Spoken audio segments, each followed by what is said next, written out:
All right. I think this one's mine. I got to take it. The reason I say that is because I've pointed this exact same notion before, and it seems now that the PlayStation and the media and whoever it is out there that's talking about gaming is starting to flirt with the idea that PlayStation may have to move its games to Xbox to make more money. They finally let this cat out of the bag. And it's not the whole PlayStation moving to Xbox thing. No, I don't care whether or not PlayStation sells its games on Xbox. I couldn't be bothered. I want to see what happens if Xbox consistently sells its games on PlayStation for a number of years. I'm just curious about seeing that experiment and what the results are. Whether or not PlayStation is going to do the same and reciprocate, it's left to them. If they do start, however, doing it, then I'll be interested in seeing what that turns out to look like. However, on the Kind of Funny podcasts, they start talking about this whole thing. While talking about it, something interesting comes out. It takes a minute. I'm going to try to make sure that you get enough context around what's being said here.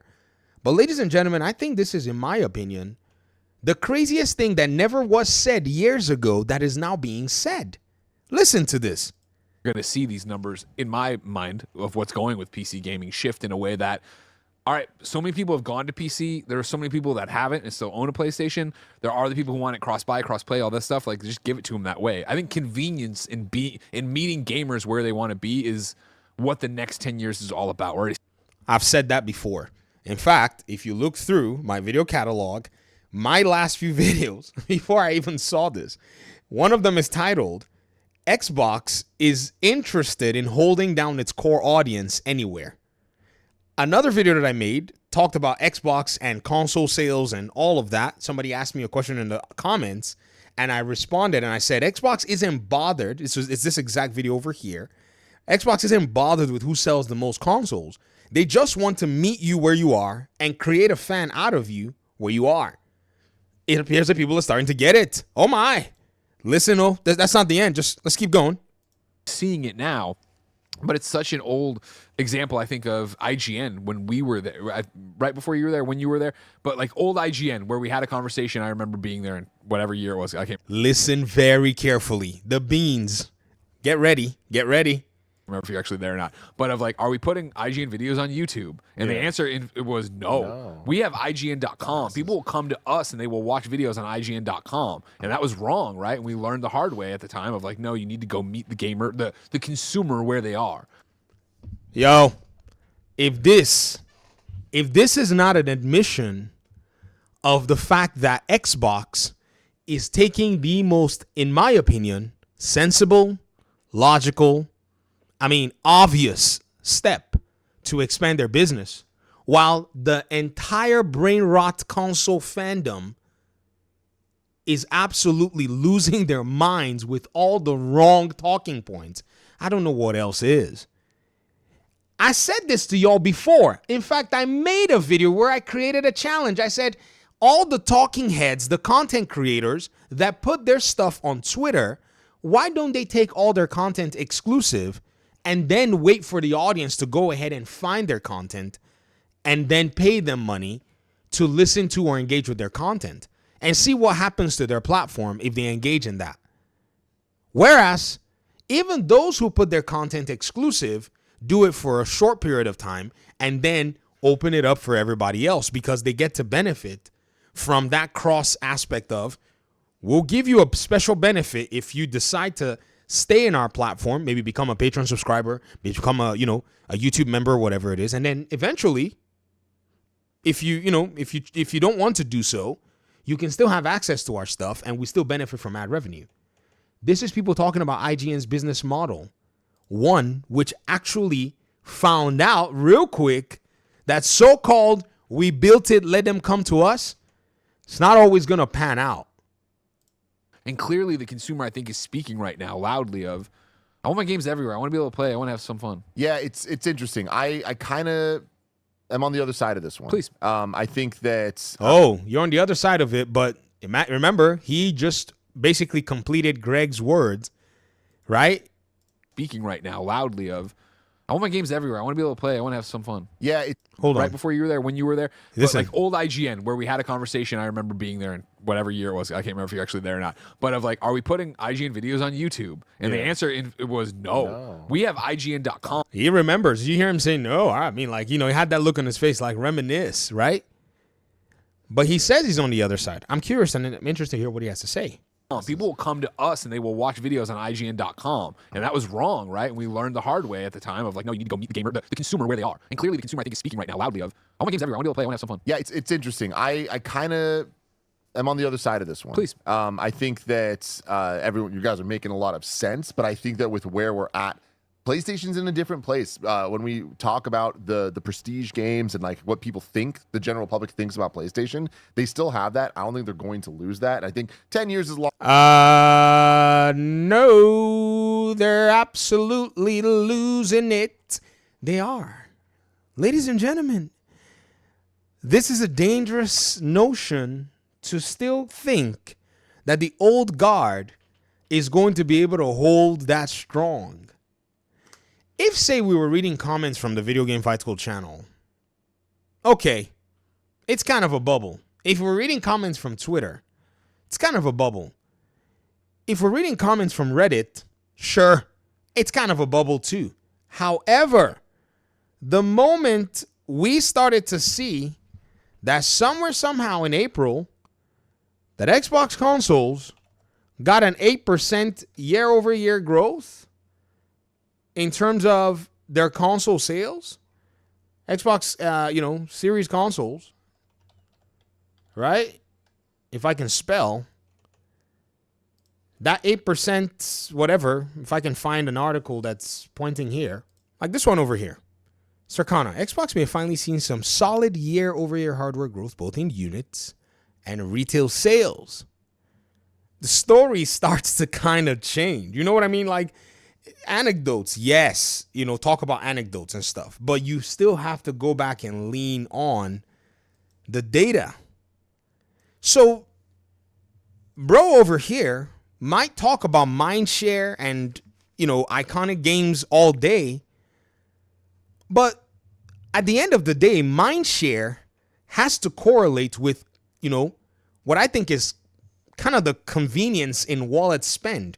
Unless you want to just claim that gamers are straight up sheep and will probably not care, but I don't know how to tell you, but when I can mind share all I want with a freaking Mercedes-Benz, but if my budget can't carry it, I'm going Ford, guys.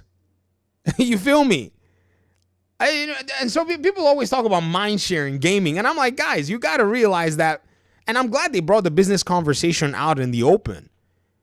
You can mind share a freaking ribeye, you can walk into the store and that ribeye is the most nutritious piece of meat and is the better tasting. You can understand the entire scientific, culinary and freaking sociological impact of a ribeye. But if your budget is ground beef budget, that's what you're going to buy. Not saying that Game Pass is ground beef. I'm just kind of putting, the thing out here that, your wallet has got to also agree with your mind.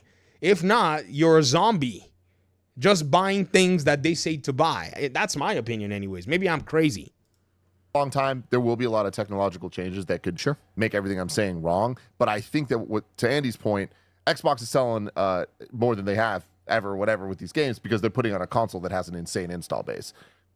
PlayStation putting their games on Xbox doesn't have that. So it's like not necessarily going to change that so much. PlayStation games... Hold on. Insane install base. It's only 50% of the install base. In fact, they're putting it on PC, which has a bigger install base, but the idea here is they're capturing the exact gamer where they want. Whether or not... So, okay. Let me go ahead and see if we can put this point. And I'm not really into... Oh, this game has become a top seller. Apparently, there's like a Battlefront renaissance going on, And anyways, let's jump into this particular paradigm. Let's go to PlayStation Studios. Okay?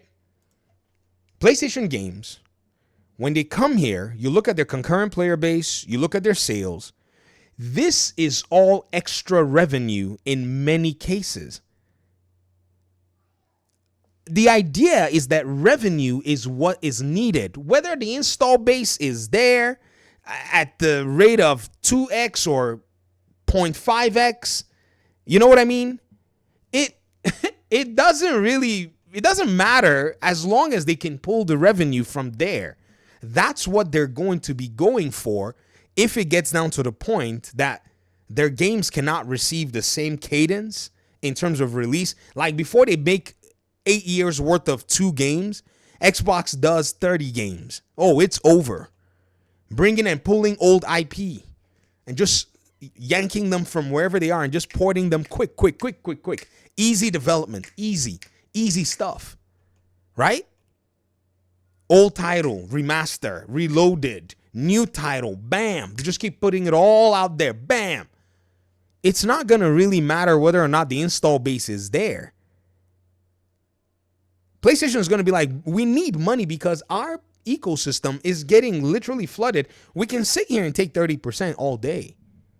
But how about we get 70% for our work?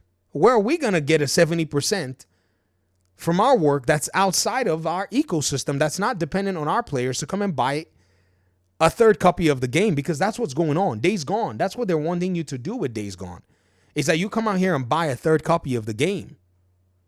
Top 10 games in your country. What games are all here? Forza and Doom and Expedition 33.